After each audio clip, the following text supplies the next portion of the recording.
Good afternoon. It's Wednesday, the 20th of July, 2016, just after 1 o'clock. Apologies for the brief technical problems that we've just had there. Everything is now back online. We will be joined by live video Skype link today by David Ellis from Strategic Defence Initiatives. And we're going to have some in-depth analysis of what's happening in defence matters. And yeah, some very interesting points to raise there. Weather at the moment, still very hot, overcast in Plymouth, and people around the country saying that they've managed to survive those high temperatures.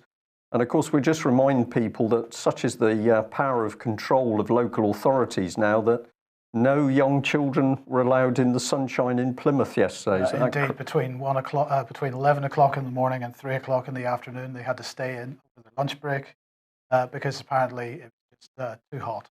Too hot. So you need to listen out for those emergency broadcasts by your local authority, because they will now tell you if it is safe for your children to play outside. Not 1984, Britain 2016 under Theresa May. Well, the good news is that the BBC has installed its massive new propaganda machine in Plymouth, and this is reported in the local Plymouth Herald newspaper. We've even got royalty visiting, Camilla here, trying on some headphones for the first time. And apparently this is a multi-million-pound Southwest headquarters to serve the region and the region's community with news. Let's have a look at the sort of things the paper's saying. It's multi-million-pound investment. It represents the largest building project and technical installation outside of London. So this is equivalent to London. It signifies our continuing commitment to regional and local broadcasting and to the communities we serve.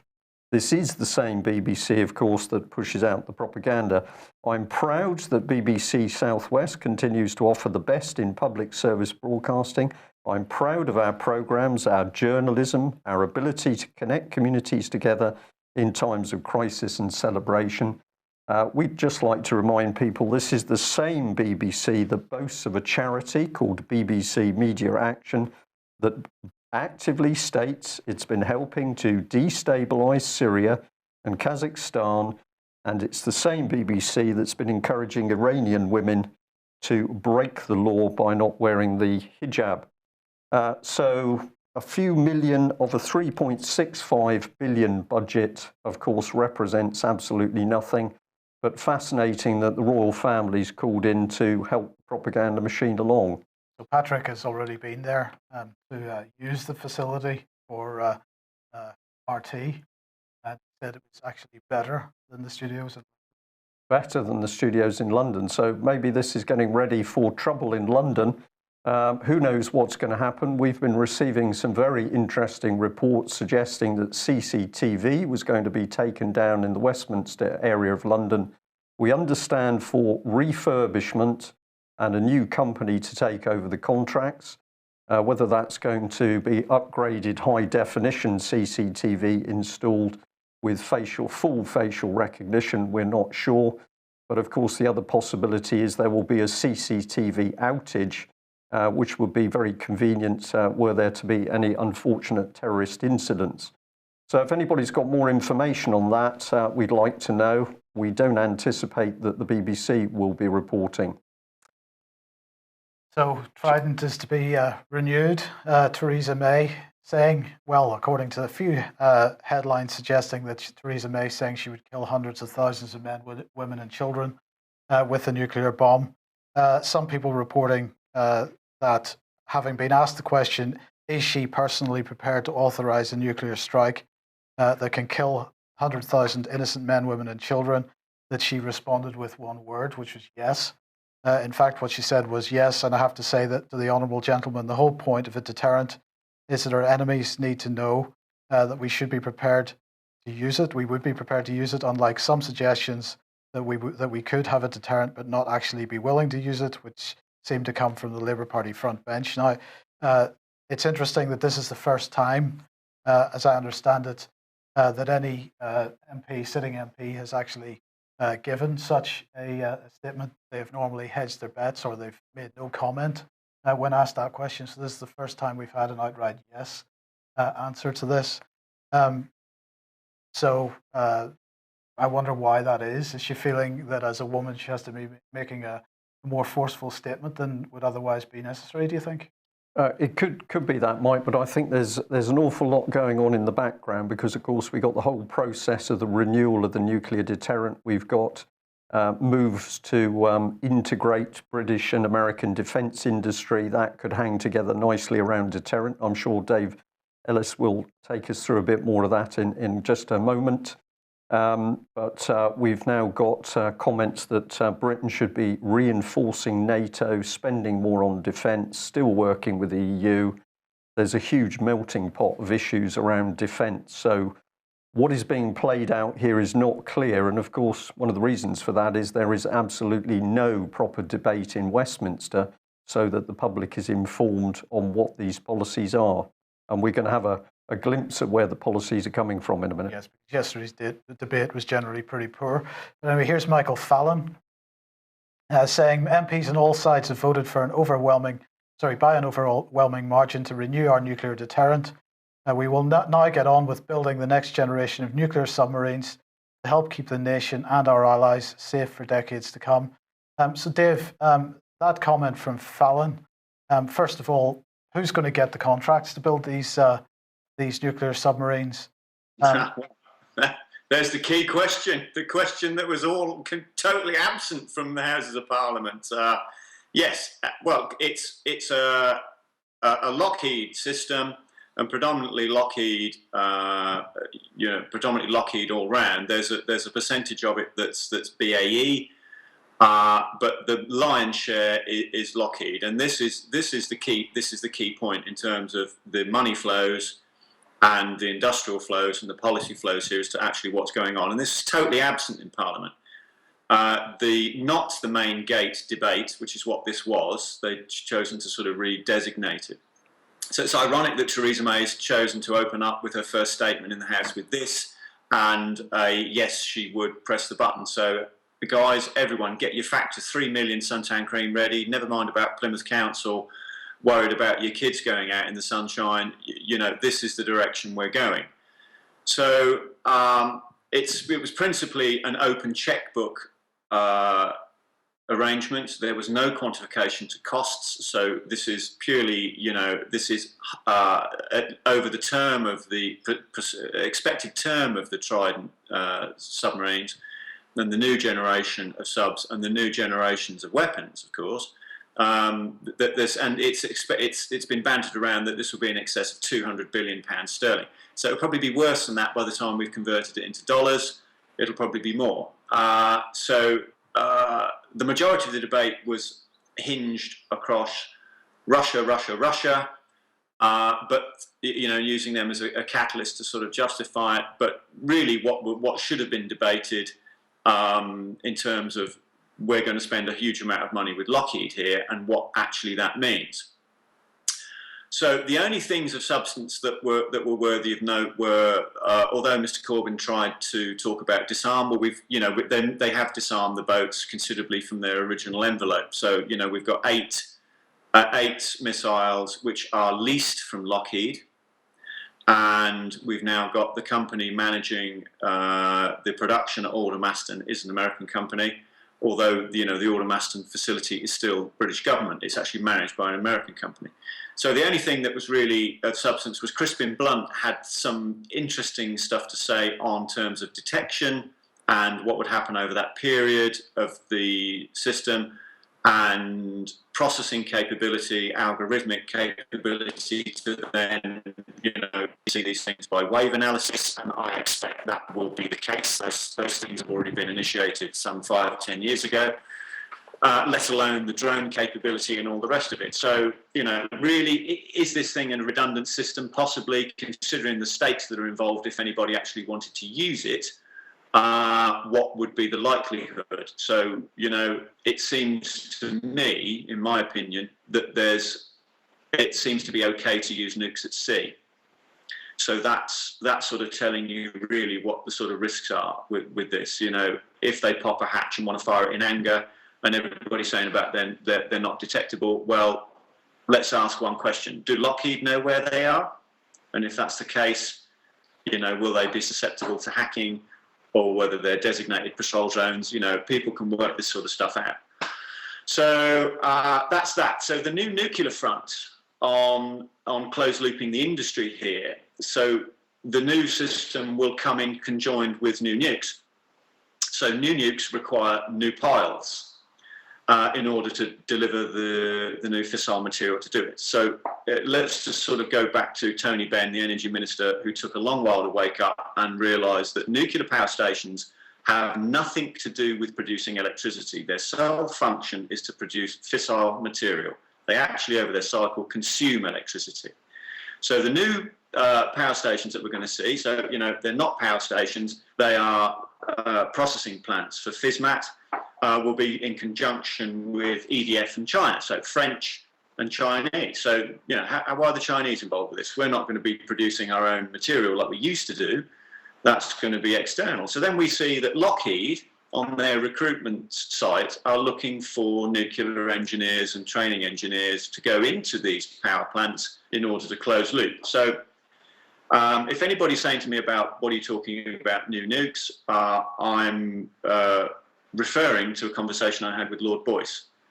And I was left under no illusion that new nukes were being produced and were going to have to be produced. And this now closed loops with having new power stations, but obviously they're not power stations, they're the piles that to produce FISMAT. So, we've got a whole contradictory thing here. I mean, the only bits of sort of useful stuff that came out on the flip side, one or two people were saying, well, what use was this what use were these things to us in Iraq or Libya? Lord Ramsbottom, ex-general, sort of was making some comments, well, we really need bigger conventional forces, not to be spending all this money on this. But everybody's come away from the closed looping of the money flows. And my understanding is that there's great risk here to BAE and British engineering because it's been choked to death over decades. Its order book is very small. It's vulnerable to a takeover and being junk bonded.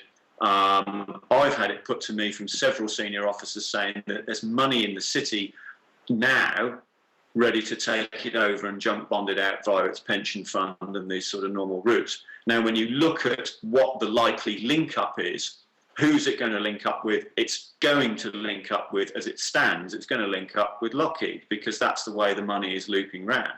None of this is debated, of course, completely absent from all the, from all the important stuff that really people would want to be knowing about. David, if I might just interject there, the simple picture that you are painting is of a very confused system. We've no longer got British MPs debating in Parliament how Britain should defend itself as a nation and what equipment we should have, what the size of our armed forces should be. And then, of course, the production of those forces and that equipment should be in the hands of British companies. All of that has gone out of the door. We've now got a mix of policy coming in, which is involving overseas nation states, such as the Chinese or the French. And then we're bringing in huge global corporations with immense power and influence across the globe. They're being brought in by the back door to run elements of this defence procurement process. So if you take a detached view, at the moment, it appears that nobody really knows how the British procurement system works anymore, who's in control of it, what the risks are. It's a shambles. I've maybe got a few clues as to where this policy has come from, but I'll just let you respond to that. Is this chaos, or is there something more subtle going on? Well, it's certainly organised chaos because the MPs are not making policy. They're not doing what they should be doing. They're not looking at all the important stuff. They're off God knows where else. They're hogtied in the party policy framework because as soon as they go up the chain of command, then they get the shut up because obviously somebody then that's interfacing with who's got control of policy is feeding it in externally. So it's a disaster. It is an utter disaster, and this is the one thing the general public have got to realise is that don't expect your MPs to be doing their job or trust them. Or, you just can't sort of give this stuff over because they're, they're failing terribly across the whole spectrum. Okay, David, if I may just come back in here, I've got some information which might start to explain what's going on. So we'll jump into the Daily Telegraph that came up with this headline. Very interesting one. Britain can still join the EU military missions after Brexit. And in the article, there is brief mention of policy exchange. We'll come on to them in a minute, but let's have a look at what the article said. In a nutshell, Britain should increase defence spending. We should block an EU army to protect Britain as a world power. We should be building a close relationship with Berlin in order to avoid undermining NATO as Germany and America move closer as military allies, and that UK should become more active in NATO post-Brexit. It also said that we should be spending over 2%. So just remember what's being stated there, all of those things which you're led to believe is official British defence policy. In the article, of course, we got Mr. Fallon. He says, of course, we won't be members of the EU, but we will certainly have a national interest in the success of those EU missions. And he goes on to say, I don't see the British interest in those missions diminishing. So we're Brexit, but we're not quite Brexit, Mike. That's the first thing to understand. So now let's look at what's going on. Well, bring in this organisation, Policy Exchange. This is actually the organisation making the statements, not the British government. So we're going to cozy up to Germany and NATO. We're going to oppose the EU army. We're also going to create a vision for the new EU. I found that interesting. We're leaving it, but apparently Britain is going to create the vision for the new EU. So I thought we'd ask, who are these people? Well, they're very powerful because they boast that they have been able to shape policy in Britain for the last 10 years. And we'll now say who voted for these people. Where did they come from? Well, we have to come back to Francis Maude, because in 2001, Francis Maude MP and Archie Norman set up a new project to transform Westminster. Now that, to me, Mike, seems to have a constitutional sound about it. Two MPs decide they're going to change our constitution. And they wanted to create a different kind of organisation. And where did that lead us to? Well, they set up Sea Change for the Conservative Party, and they also set up Policy Exchange. So the Daily Telegraph being totally disingenuous by presenting information as if it's coming from the government. No, it's coming from a think tank, but created by the Conservative Party in the first place. Does that help you at all, David, or does that confuse the situation still further? Well, it certainly doesn't confuse me, but it would potentially confuse anybody that read it, because you've got clearly deliberately contradictory stuff in that article. But what you can see, if you're prepared to stand back and on your heels and look at it, is you've got a group here that have circumvented MPs' responsibilities and Parliament to have policy made by an external, unelected group. So what you've got here is that any notion of democracy, as Dr. Paul Craig Roberts says in Britain and America, he's quite right. It's dead. It's dead, dying. We're on the last gasping breath because the MPs are not making policy. Now, why are they in politics? Well, surely they got into politics to make policy and represent. But no, what do we find? We just find them implementing stuff that's generated from elsewhere. Well, they're there for a good time, David. They're there for the drink in the Westminster bars. They're there for a little line of coke in the toilets, has been reported, or they're watching pornography, or some of them are interfering with children. At the end of the day, they're puppets. So we have these arm's length organisations making political policy. And we have the press and the media simply lying to the British public, pretending that this stuff is coming out of a democratic process in Westminster. This is treason in front of our eyes.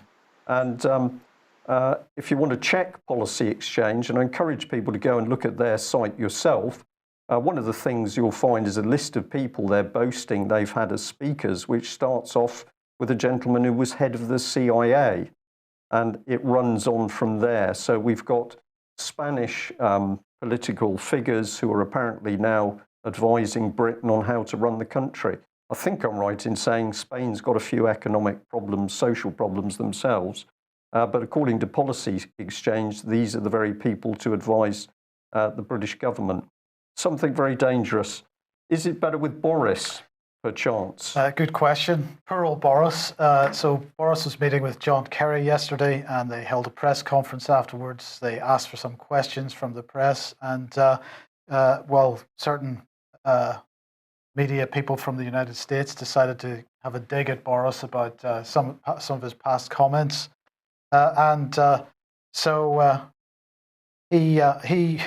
he said, "Thank you for giving me an opportunity." Well, after following, he got a hammering. Really, he said, "Thank you for giving me an opportunity to repeat a point I made earlier on. I'm afraid that there is such a rich thesaurus now of things that I have said that have been one way or another through what alchemy I do not know, somehow misconstrued, that it might take me too long to engage in a full global itinerary of apology to all concerned." So it's all just taken out of context. Yes, it was a bit of a joke. I made a few mistakes. Yes. Let's move on. Kerry, at the end of the press conference, tried to defend Boris. He said, "I've met everyone in the world like Boris Johnson or not. This man is a very smart and capable man." But before he continued with that, Boris stuck his oar on and he said to Kerry, "You can stop there." And Kerry replied, "It's called diplomacy, Boris. It's called diplomacy." So let's see what Boris had to say. He went on to say, "We have some very serious issues before us today: an unfolding humanitarian crisis in Syria. We have real problems in Yemen, which are currently intractable, and we have a burgeoning crisis in Egypt." Oh, right. Did you know about that one? I didn't know about that one. No, I certainly knew about Syria because I believe we created that quite successfully with the help of the BBC. And Yemen we created via our mates in Saudi Arabia. But burgeoning crisis in Egypt. So here we go. Let's have a look at the burgeoning crisis in Egypt because the Egyptian Navy ships, and of course they're actually Turkish, are still missing apparently since the coup. So this is in the Independent yesterday. Or today, in fact, that some of the Turkish Navy, some of the commanders of that Navy, still a bit concerned that they might be arrested should they arrive back in a Turkish port. They've disappeared with their ships. Disappeared with their ships. But Boris thinks this is connected to Egypt. Indeed. Right. Okay. And what else is going on? Oh, well, this is quite interesting as well because this is obviously also Egypt, but in fact Turkey. So this is the two pilots that shot down the Russian jet. Have been arrested in this purge that's going on in Turkey at the moment. It's the person who actually murdered the Russian pilot when he was landing on his parachute. He has also been arrested, but apparently these arrests were. This is quite an interesting development because these arrests were part of Russian conditions for normalizing relations between Turkey and Russia. Right, that's pretty significant. So Russia asked for an apology, which they got a couple of weeks ago. They asked for these two pilots to be arrested, and they also asked for the murderer to be arrested. Now, the one thing that they also asked for, which hasn't been done yet, is that they asked for the border to be closed between Turkey, Syria, and Iraq. Turkey and Iraq, which hasn't been done yet. So we wait to see. But clearly, Turkey making moves to try to normalize relations with Russia. Right. So we got major progress with normalizing a relationship between Turkey and Russia, where Turkey is clearly caving into Russian demands. We've got Mr. Fallon as Defence Secretary and Theresa May warning us of the huge threat we face from Russia. But we've got Boris Johnson a little bit confused as to which country is which. Indeed. Okay. Now, he did mention Syria, but he didn't mention the fact that his mate, John Kerry, and his government was responsible for killing 85 people yesterday in Syria. Civilians, 8 families, apparently mistaken for ISIL fighters. Now, 85 civilians, that happens to be the same number of people that were allegedly killed in Nice. So is that a coincidence? I don't know. Are they passing some kind of message? Was this some kind of deliberate accident? Don't know. But I'm just wondering where all the moral outrage is for these 85 deaths. Well, they're only Syrians, Mike, so I can't see that Theresa May or Boris Johnson's going to be very concerned about that. But I'm a bit confused because I think a little while ago there was boasting about the accuracy of, I think it was the Brimstone 2 missile, and apparently now Western Air Forces were armed with this sort of technology. They could hit a motorbike in a crowded street with no other collateral damage. So it appears that that is another complete pack of lies. But we're seeing this time and time again when the casualties are in Syria or Iraq or Afghanistan. We don't really care. Maybe Theresa May's explained that because she's quite happy to kill hundreds of thousands of innocent men, women and children. Indeed. Well, we've been long warning that the so-called moderate opposition in Syria, and particularly in Aleppo, are in fact out and out terrorists. And if you needed any evidence of this, something that Boris Johnson didn't mention, hasn't made any statement on so far as I'm aware. This video clip, I strongly recommend people don't watch it because it is pretty harrowing. As it says in the headline here, harrowing clip captured US-backed Syrian militants beheading boy 11 for being a spy. UK-backed. Sorry, UK-backed Syrian. Yes, indeed. So this is the Nur al-Din al-Zenki group, and these guys are involved in the Syrian civil war. They are in eastern Aleppo, where all the so-called moderates are. They're part of the Syrian Revolutionary Command Council, and they are supported by the UK and the US. And in fact, they received US-made BGM-71 TOW anti-tank missiles from the United States in the past. So we're not arming terrorists at all, Brian. No, just as David Cameron and William Hague didn't laugh and cackle that they were providing, I think it was $200 million to terrorists in Libya. So, yeah. So the question was, is Boris going to make a good foreign secretary? Well, maybe we get a clue with who they've placed beneath him. So here we are, Alan Duncan, the Right Honourable Sir Alan Duncan, KPMG MP, Minister of State for Europe and the Americas. He has responsibility for the Americas, including Cuba, Europe, including all parts of the former Soviet Union, NATO and European security, defence and international security, the Falklands, the polar regions. He's responsible for migration, for protocol, for human resources, for the OSCE and the Council for Europe. He's also responsible for relations between the Foreign Office and Parliament. He's responsible for Foreign and Commonwealth Office Finance, and he's responsible for Foreign and Commonwealth Office Information and Technology. Well, this is obviously a highly capable man, Mike, who's capable of doing, indeed he is doing everything. So, well, he's not because his colleague then, Minister of State for the Commonwealth and the UN, the Right Honourable Baroness Annalie of St John's, DBE. She's Minister of State, as I say, for the Commonwealth and the UN. She's responsible for all foreign and Commonwealth business in the Lords. She's responsible for the Commonwealth as an institution, overseas territories, excluding the Falklands, because that's Alan Johnson's remit, SBAs and Gibraltar. She's responsible for the Caribbean, human rights, apparently. She's responsible for the United Nations, international organizations, peacekeeping, and the International Criminal Court. She's responsible for climate change. And I've always wondered who was responsible for climate change. But anyway, she's also responsible for international energy security policy. Wow. Well, another tremendously capable woman. So we've got deities now, political deities, the power of gods in a man or a woman apparently running everything. I feel reassured, Mike. David, is there anything left for Boris to do? God knows, stand up and flick his hair. I mean, these people have portfolios that are just frankly breathtaking. It's just not possible to do that amount, cover that amount of stuff. It's just bonkers. No. Yeah. Right. So we've got a chaotic situation with defence. We've now got to the subject of parliamentary responsibilities, which has led to the word bonkers. What we can actually start to see now is what the foreign financial ambassador, Austrian ambassador, said that basically Britain was to be reduced to Little Britain. And this is exactly what they meant. We are now witnessing the cartoon-style breakdown of UK.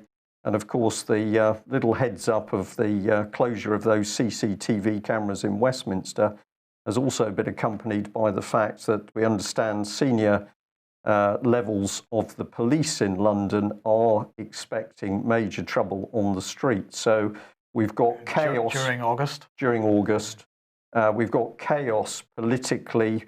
People have no idea what's in the country, different messages, and the undertone is this is moving us towards getting that violence on the street situation, where if we, the British public, allow that to happen, of course, in will come the Civil Contingencies Act. We will then see particularly reserve troops on the streets, and this will simply mirror the situation in France at the moment. So we're moving into very, very dangerous territory.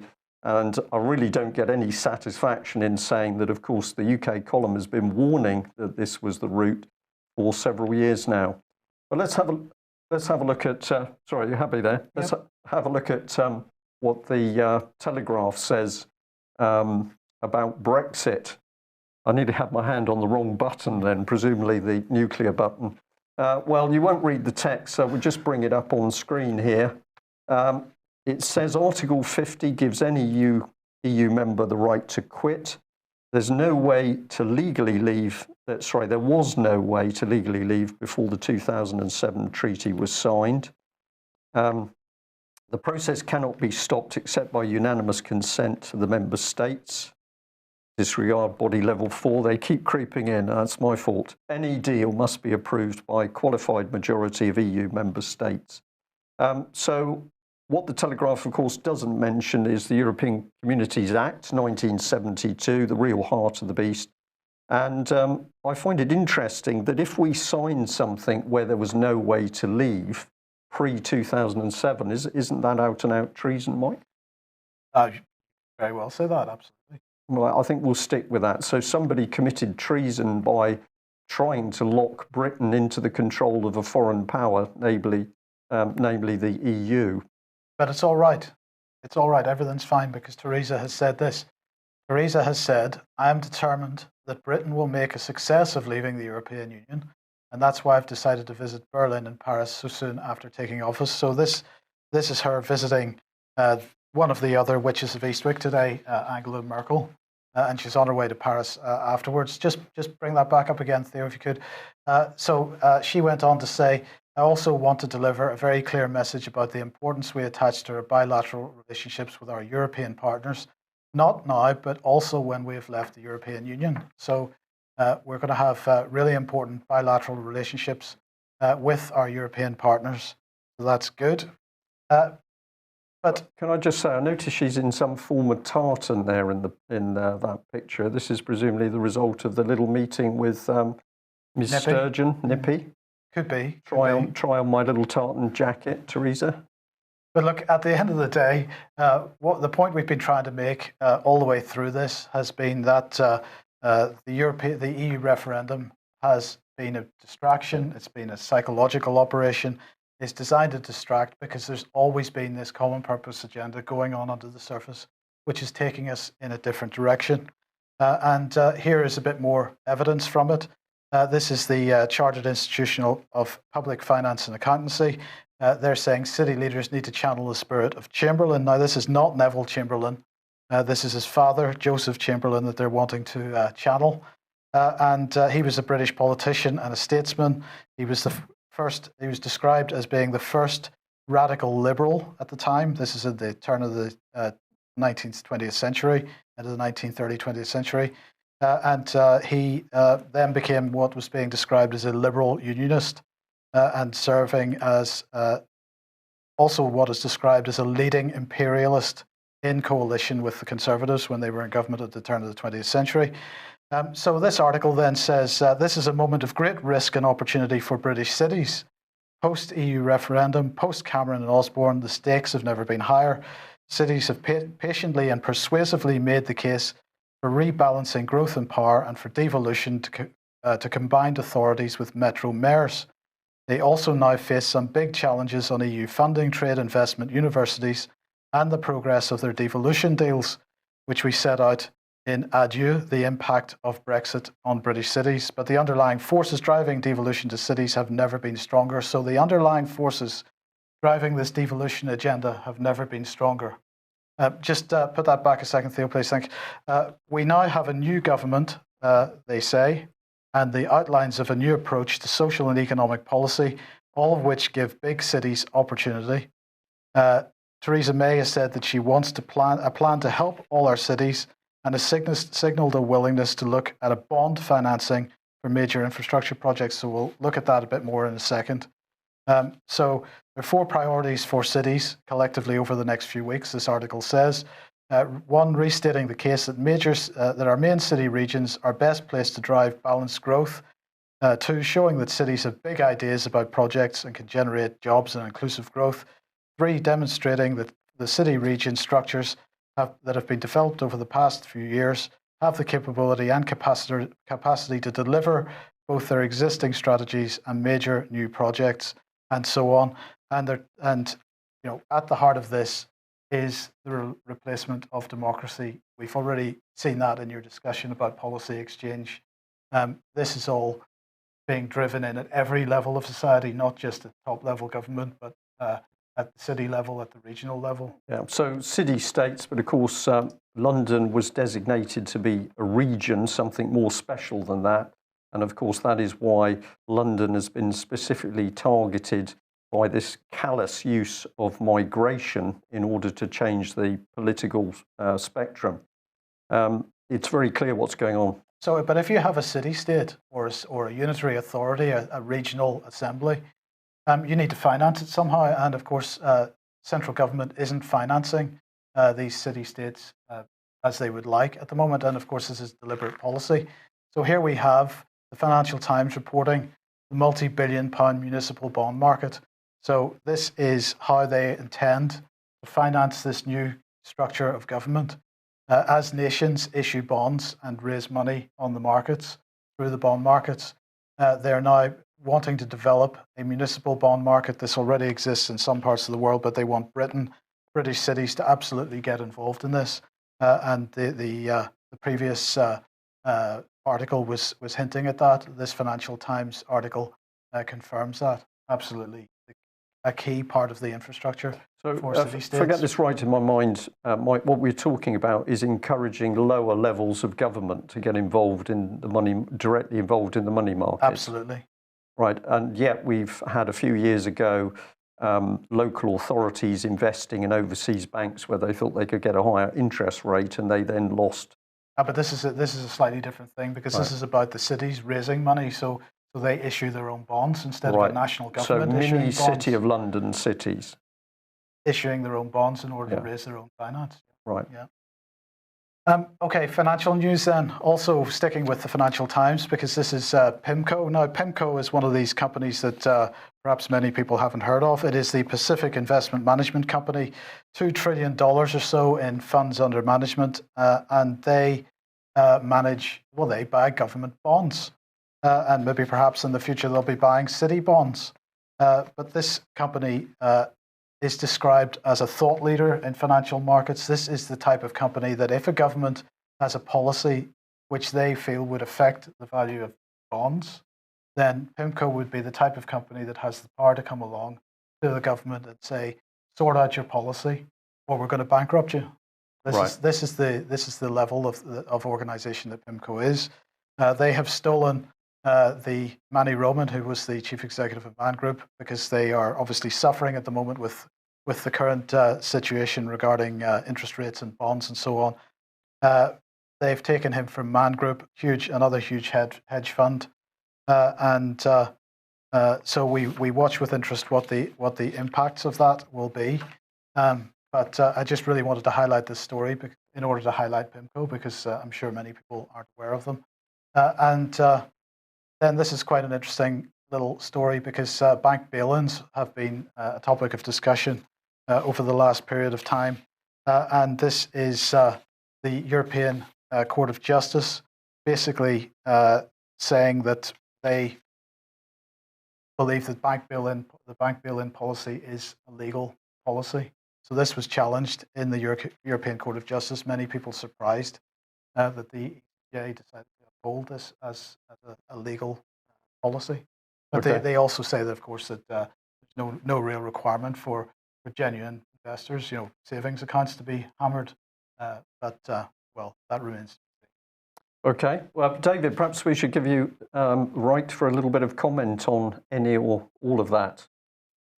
Well, you've got a bit of a new game creeping in here, haven't you? The government stock thing has gone badly wrong. Government gilts and the ability for governments to borrow money and leverage money, which they've obviously got to the point where they can't go any further. So this is a new idea, new concept. Let's keep the money flowing, imaginary money, via stocks from cities or conglomerate unitary authorities. So once you get to that degree, what we're now taking is the further step democratically.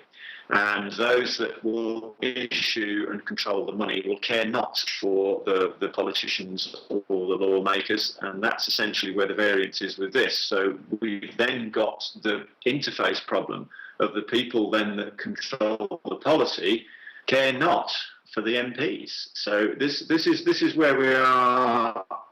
This is where we are now, and this ever creeping thing of cities is, I think, is just a ploy, because we financially, globally, well, 3/4 of the globe have leveraged money and quantitative ease to such a degree where the game is now up and they cannot continue. Yeah. Well, they can continue. You can continue if you've got perhaps operational aircraft carriers, but other than that, that's the only way of underwriting it. David, well, I certainly agree with the fact that what we're seeing is the control of the money men get even closer and tighter to the political power. So this is really quite major events unfolding now.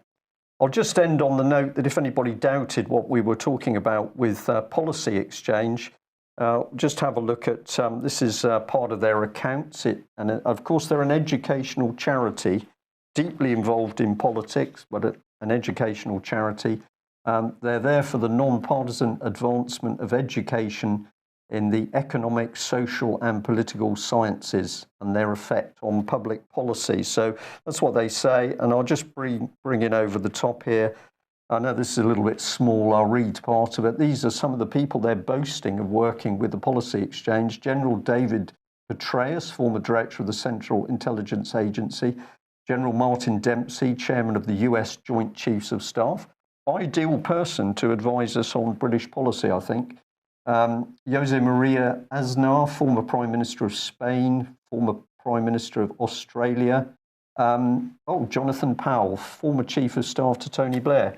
So these are really quality people. And do we really need Policy Exchange, and should it be allowed to continue what it's doing? Personally, I don't think so. No.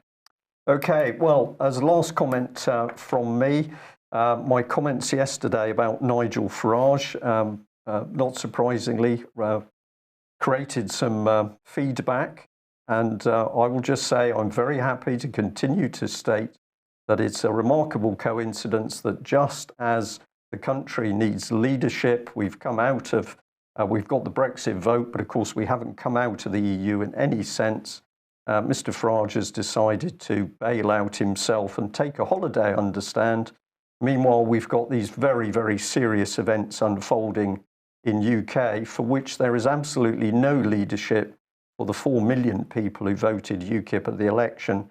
And of course, we've now got another 17 million people who said we need to get out pretty quickly, who are also looking for leadership.